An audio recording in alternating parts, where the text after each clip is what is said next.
At the time, all we had was shadowing. You know, we'd hire somebody and have them shadow another aide, another employee, and very little formal training.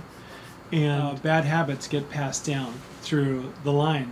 So, and really hard to hold people accountable to that kind of training. If you have a team that doesn't have the tools to do their job, it's really scary because you're entrusted with people's lives. You're entrusted with people's grandparents or parents, and if they're left on the floor or not responded to properly after an incident, or documentation's not appropriate, or there's all sorts of bad things that can happen.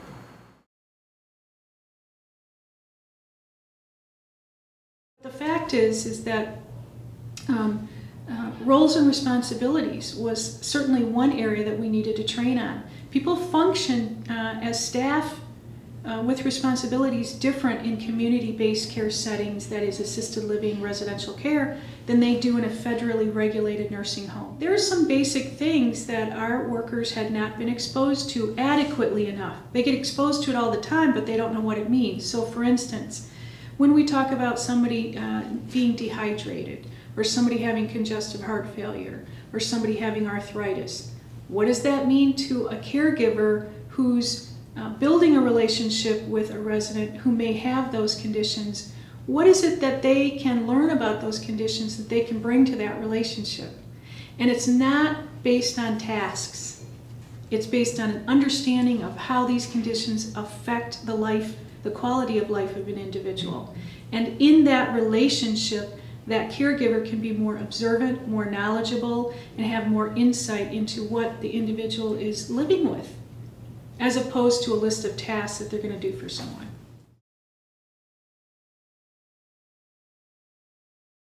I was putting into practice everything that I've learned from this training. It made me stop and think before I do something. Is that the correct way? Based from the training that you have had, is that the proper way, like the body mechanics that we were supposed to observe? That is an example of how it benefited me and how I related. I am now more patient, more understanding, and because of this, it again awakened in me the feeling that I had to go for a more, I have to attend a course that will make me more ready. And in fact, I enrolled in gerontology at the PCC.